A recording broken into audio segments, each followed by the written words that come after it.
welcome everyone to round 2 of Thursday, August 14th, Valkyrie Vault, Star Wars Unlimited Locals.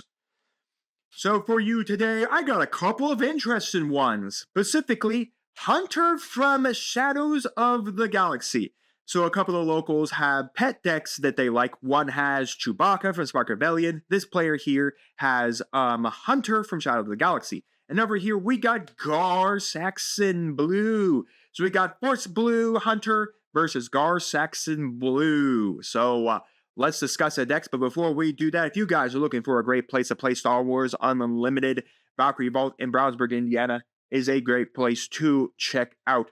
Thursday nights at 6 o'clock, $5 pay-in, unless it's something unique. And then you walk away with at least one pack of the new set and your Pop-Tart. More packs are given to the those who get higher, first, second, and third. Now, with that said, let's discuss the decks.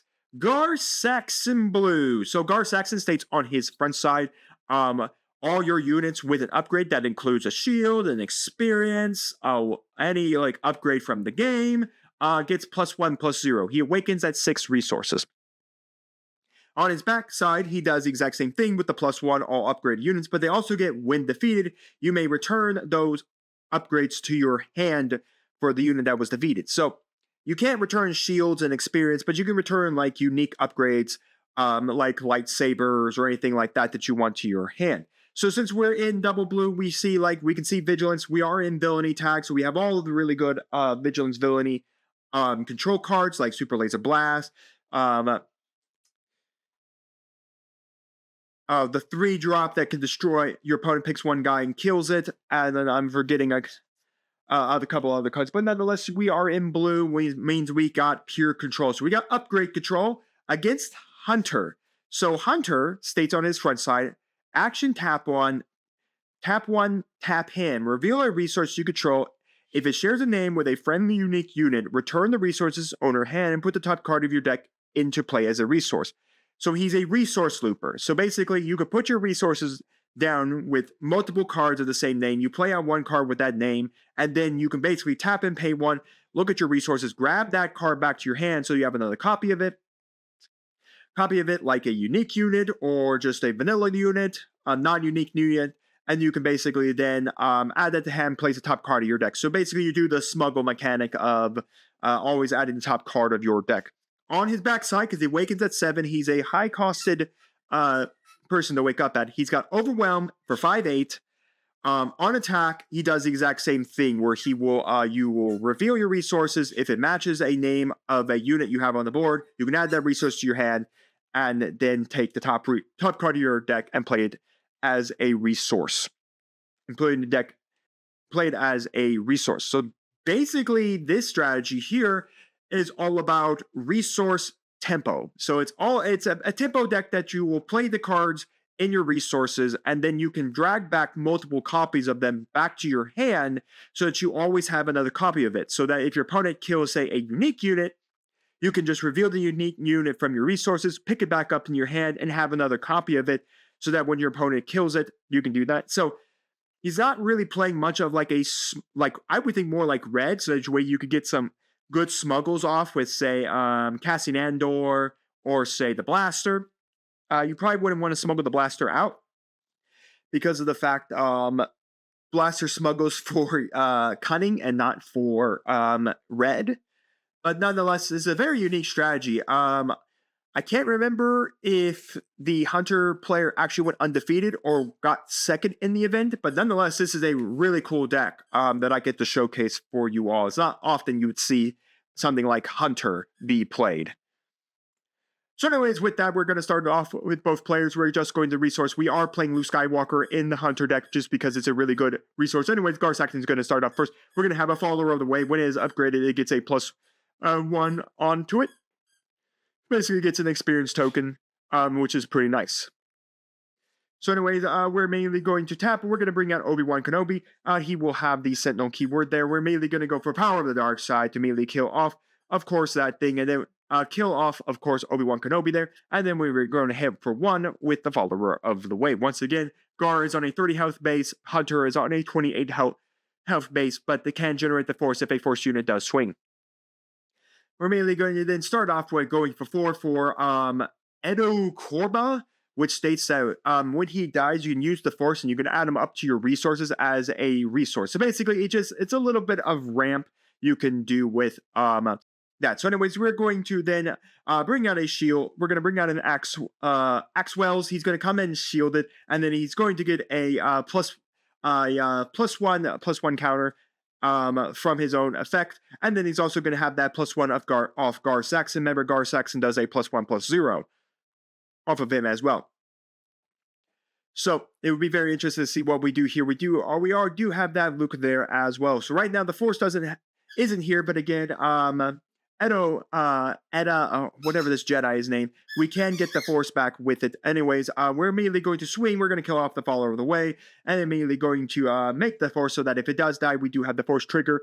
So we're going to be swinging in for looks like 5 altogether. So anyways, we're going to bring out Luke Skywalker. So this is a really cool card from the current set. That whenever you play a unique unit, you can give him an experience token. So we're going to do that. We're going to summon Porgs. It's a Porg, everybody. Porg for 4. It's a 4-powered Curious Flock. So lots of Porgs are battling out there. So anyways, once again, it also gets a +1/+0 because it actually does have an upgrade on it. Gar Saxon doesn't care how the upgrade works, what it's upgraded to. He just cares that there are upgrades. So that is one big Porg, or a flock of Porgs. Anyways, that's going to be a massive Porg. It's got 5 health on it. It will die here because, again, Gar Saxon does not buff health. So we're going to use the effect of the Jedi there to immediately add himself to the resources so that we can immediately ramp. Again, it's really nice that we have a ramp card for heroic command, but again, Villainy just has the better one with super laser tech. So anyways, we're going to swing for another massive amount of damage. We're going to go for 10 here. We're going to bring out Hunter because we have achieved these 7 costs there. We haven't triggered Hunter's effect at all either. Man, we're already at 7. We're going to go for the rickety quad jumper in space. I'm immediately going to have Luke Skywalker knock out the shield off of Axe there. He's going to take back 4. He's alive with 1 health point left there because, again, Axe was dealing back 4 damage because of his own buff, and then, of course, Gar Saxon's buff. Anyways, we're going to go for the Duchess's Champion, which gains Sentinel, I believe, if you control 3 or more specific things. So anyways, we're going to go for, because Luke Skywalker does give the Force there because of the fact that he is actually got the Force tag attached to him. So we're immediately going to then burn the Force because we played a unique unit. He's going to gain a shield and a +1/+1 counter. So anyways, we're going to go for Hunter. Hunter is going to swing 5 into, of course, the Duchess because it does have the Sentinel keyword because there are 3 or more units on the board. So very interesting play there. Oh, right. Yeah, we actually made it to 7 because of the Jedi makes that 7. Right, we got Hunter there. So Hunter's ability really hasn't been triggered here, but we haven't seen Hunter's ability triggered like just yet. But again, it's early. We could see some things. Again, Hunter's ability really only matters if you're trying to grab things that you know are going to die. Like in second Obi-Wan Kenobi, we resource 1 Obi-Wan Kenobi. We want to get our Obi-Wan Kenobi to our hand so that we have it for follow-up. So we go Hondo Anaka. He's going to come down shielded, and remember, he can on attack steal an upgrade and then put it on to another any other unit. So he's allowed to steal any upgrade on the board, yours and your opponent's, and move them around. Then we're going to swing 4 into the Duchess, into the Sentinel there, knock it out. We are going to take back 1 for our good old troubles for that. And then, of course, Haru Naka is a 5 there. So anyways, we're going to do last words. We're going to give 2 experience tokens to Axe there, just so he's a little bigger. And then he's going to have, for each, I believe, each experience on him, he gets a plus, for each upgrade, I think, on him, he gets a +1/+1. So he's a little bigger now than anything. We're going to go for Yoda to burn the Force so that Luke gets yet another shield and yet another +1/+1 counter. Again, we do have to be cautious of the fact that Hondo Anaka can take those counters. So anyways, we're going to smash all that, and we're going to kill off Obi-Wan Kenobi of the battlefield. And then we do have Obi-Wan Kenobi's effect where we can give 2 experience tokens to a unit. If it's a Force unit, we do get to draw 1 card. So Obi-Wan Kenobi. So our Hunter player is just going to decide on the things here. So we're just going to give the +2/+2 counters to Hunter here. We're not going to be able to get the draw 1 here because we did not give it to a Force unit. or it's a Jedi. I forget his text exactly. So anyways, we're going to burn a shield. Here, we're immediately going to just kill off Axe, so we don't have to worry about it. We're going to create the Force because of Luke having a Force. Then we're going to swing the Rickety Quad Jumper, and we're going to reveal the top card of our deck. I forget what Rickety does. Totally forget about it. I can check once we're done here. But anyways, we're going to have Hunter. We're just kind of really also deciding on what we want to do here. We're going to swing in for Hunter. He's going to swing in 7 damage there. We're immediately going to then grab Yoda. Because again, we have Yoda, so we can show off Yoda to get another Yoda. Using Hunter's ability on the attack. Once again, you may reveal a resource you control. If it shares a name with a friendly unique unit, return the resource to its owner's hand. So the green Yoda can return to the hand because of the blue Yoda. Remember, they're just named Yodas. It's not looking for the subtitle of the name. It's just looking for the name of the card. So Yoda can grab back Yoda. So that was pretty neat. There we just, we resourced the high-costed Yoda, but because of the low-costed blue Yoda, we were able to add that right back to our hand. 𝐒𝐍𝐍𝐄𝐒 is on the board as well. So he is 470. He still gives that +1/+0 buff to everyone who is still got upgrades onto him. And as a reminder, when defeated, you can return an upgrade to back to your hand. So we're gonna go for Hunter to kill off Gar blue there. We're immediately going to reveal Luke Skywalker because we do have Luke Skywalker. That means we do get to grab the piloting Luke Skywalker. Are you still with me? Which again, can a pilot onto a ship, and if that ship dies, he is allowed to immediately take. So immediately we're going to grab the shield. We're going to take another shield. We're going to immediately pop 1 shield for Yaddle. With, of course, Hondo. Hondo swings. Hondo took a shield. Hondo pops a shield when it kills off Yaddle.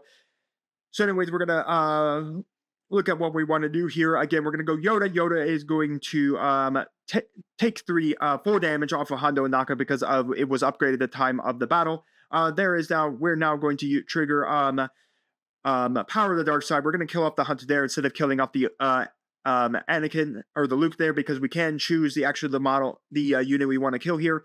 We're immediately going to go for Luke Skywalker. We're going to give that the -6/-6 because of Luke's effect there.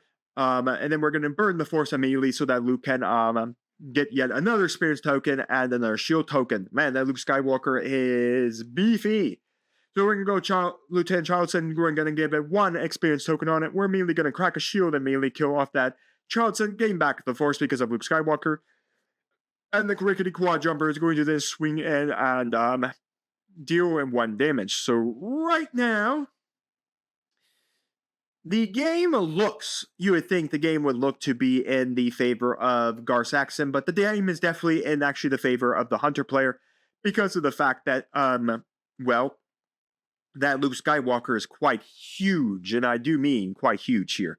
But yeah, it's very interesting now even looking at it, like Hunter's ability to grab, say, the green Yoda and the green Luke Skywalker out of your resources because they share a name with Luke Skywalker. Again, Hunter isn't looking for subtypes like Luke Skywalker, are you still with me? Or Luke Skywalker, Jedi Knight. He's just looking for the name Luke Skywalker. He's just looking for the name Yoda. So that's really cool there. So anyways, we're going to go for Yoda. Yoda's effect here is whenever you play him, you can burn the Force. So we are going to then trigger him when played for each unit that's on the board. You then basically add that, so 3 units, and then you double that amount. So 3 times 2 is 6, and then you deal that to 1 damage. And whenever you use the Force, then Yoda gets a trigger as well. So right now, the game is going into the favor of Hunter, and this deck is actually pretty cool. I mean, you wouldn't think much about it, but anyways, we're going to go looking for the resources. We're going to grab yet another green Yoda, which again, because we have Yoda already on the board, so really cool the fact that this deck is recursive for its resources. So even though we resource all these high-costed cards down here, like Yodas, like Luke Skywalkers, like the things that we may not want to resource, Hunter's ability to be able to say, there's a Luke Skywalker on the board, I'm now going to look, I'm going to grab that really good Yoda, I'm going to grab that really good Luke Skywalker. So really, really unique way to do things. And again, even though we're placing the top card of our deck into our resources, we do get to see what it is. So if it does share a name with something on the board, like we want another Luke Skywalker Jedi Knight in our hand so that we can play it later on because we think our opponent's going to knock it out. Which then allows us to give that -6/-6 ability so we can just go grab it. We have Luke Skywalker, doesn't matter which one. We grab it, X to our hand, and we have that one back in hand.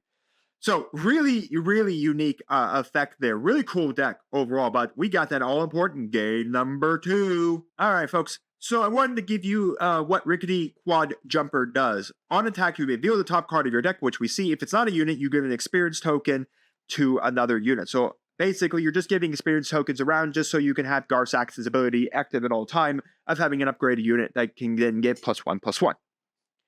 So without further said, let's jump into it. Here we go for the game number 2. 𝐒𝐓𝐿 is going first here. We're going to see down a Pike, a Sentinel, and then we're going to have a Yato come down as well, so we can start creating the force. 𝐒𝐓𝐿 is, of course, going to claim the initiative here. Once again, it's interesting that Hunter really doesn't care much about what it's going to resource, as long as you have a name that can grab that resource back out from your So anyways, we're going to have Pike Sentinel go after Yato here, so that when Yato attacks, Yato will have to die to the Pike Sentinel, and then the force is created via the force base there. That is mandatory, by the way.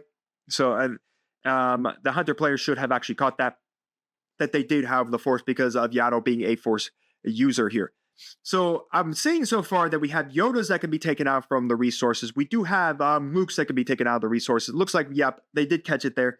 The trigger there is mandatory, so it does have reservable game state issues. So anyways, we're going to bring out a Lieutenant Charleston. We're going to have a triple. It looked like a Vigilance. I did see Axe Wolves in there, and I forget what the last card is there, but you guys can all go pause that one. We do have a Shadow Point, which is pretty nice here. We could play that for 4 cost to immediately kill off the Charleston, so we wouldn't have to worry about it. So we also have a Luke, and we have a blue leader also in hand. So we are going to go for the Shadow Point, burning the force, so we immediately kill off Charleston off the board here.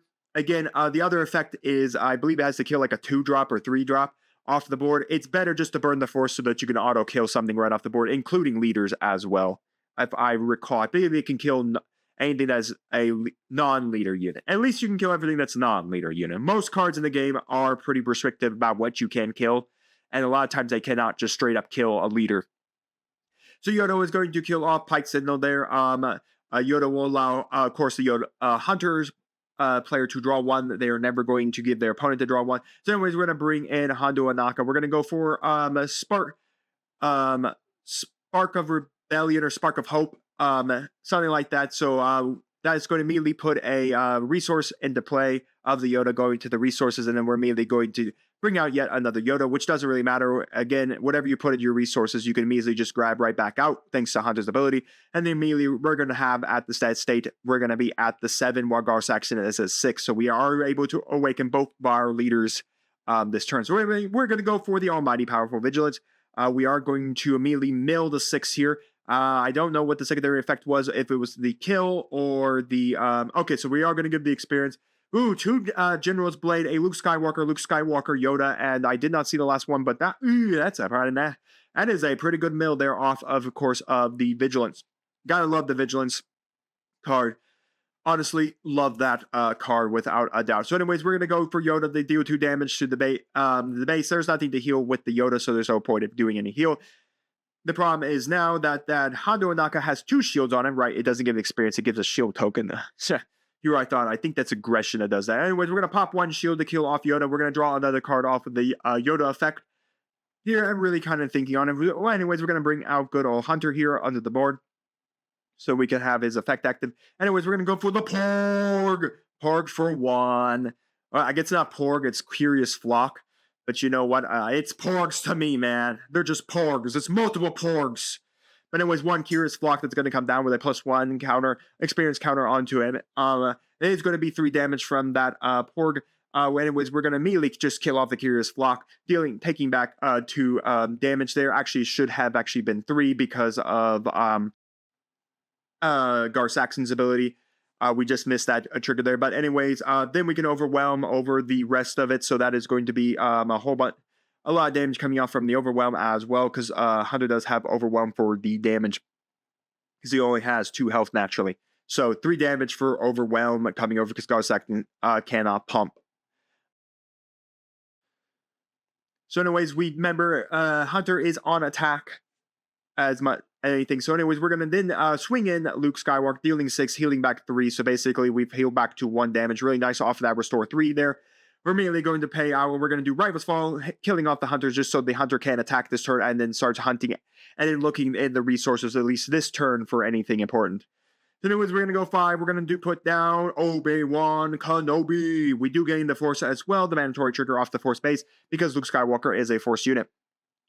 Surprised they didn't actually reprint Luke Skywalker, Jedi Knight, and Darth Vader 501st Legionary. The 2 legendaries from Spartan Rebellion that were really, really strong right now, and still are kind of, in my opinion, real strong.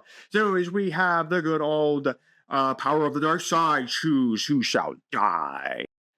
Anyways, I think the Hunter players just deciding on it. Anyways, Luke Skywalker's going to die. I think we just value having the blocker up a little more than anything else. So anyways, we're going to do all of that. We're going to put out another Luke Skywalker to give -6/-6 to Gar Saxon, so that if Gar Saxon attacks this turn, the Obi-Wan Kenobi can kill him. As well as Obi-Wan Kenobi can, of course, swing at Gar Saxon this turn to kill him off as well.